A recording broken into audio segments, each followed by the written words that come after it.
By silencing my voice, they've also taken away or tried to take away my First Amendment rights.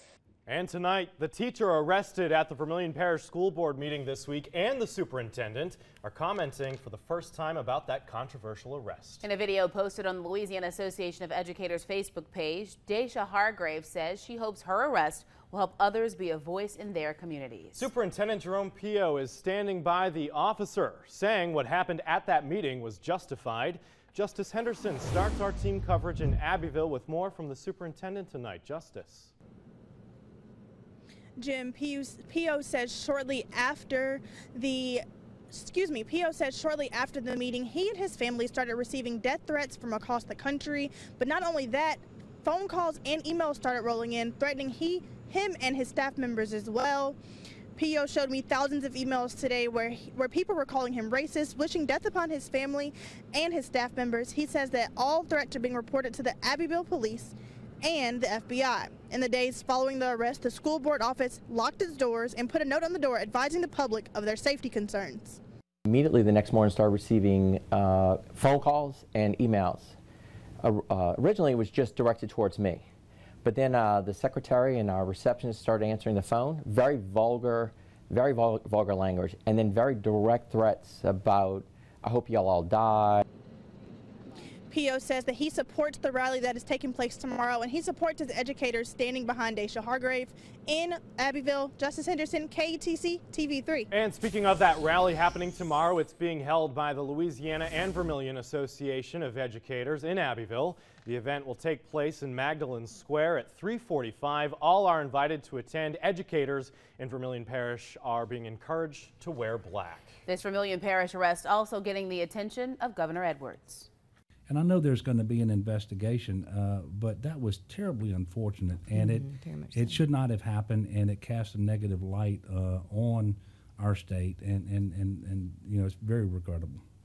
Meanwhile, the world is focusing on Vermilion Parish, keeping up on how this story is going to play out. Our Josh Minnie finds out what the people in Vermilion Parish are saying about the worldwide attention.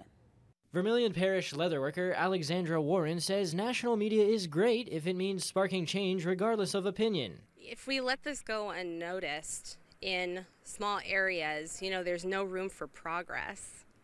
You don't have to be in a metropolitan area to, you know, think progressively. Kenneth Moe, who used to work in TV news, said he was shocked to see Vermilion Parish on ABC's World News Tonight. I said, wow, we made the world news, because usually this small town of Kaplan usually it's not on the world news, and we made it. So and for good or bad, we're on the world news. So I think the exposure is good for whatever problem there is with this teaching situation, which I haven't kept really close abreast of. We should all be attuned to it. Adrienne Trehan says she's glad to see national media recognize that the same problems that exist in big cities also happen in small towns. Too much force. I mean, I understand he did ask her a few times to leave, but it didn't have to be like that. She's a teacher. She's a nice lady. I know her, you know.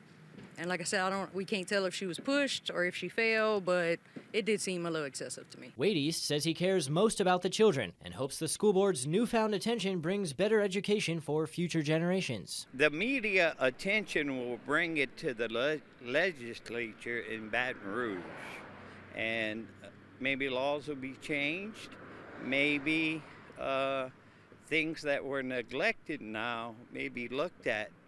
You know, teachers haven't had a raise in 10 years, and they work hard. In Vermilion Parish, Josh Minnie, KTC TV3. Some are now raising concerns about the treatment of women after Hargrave's arrest. It coincides with that national conversation underway, some wondering, would there have been a different outcome if it were a man speaking at the meeting? She wasn't being violent. She wasn't lashing out at anybody. And they did that because she's a woman. We banned the husband of one of the board members from coming back on board property because of acting out in an incident. We couldn't ban the board member, but we banned the husband who was involved in it. So all this stuff about this is a woman's issue is BS. We're also learning more about the deputy marshal who arrested Hargrave. KTC Investigates confirms he has a law enforcement background, which includes a lawsuit against him for alleged excessive force. Our Abby Breidenbach joining us live in the studio. And Abby, what more did we find out? Marcel, we found a federal lawsuit from the deputy marshal's time as a Scott police officer. In 2011, he and a fellow officer were accused of shoving a 62-year-old man against a building, slamming his head on concrete, and breaking his rib. This after the man was telling police they were enforcing city-ordered grass maintenance on the wrong property. About a month after that incident, the now deputy marshal was fired from the Scott Police Department. Records show they settled the lawsuit in 2016.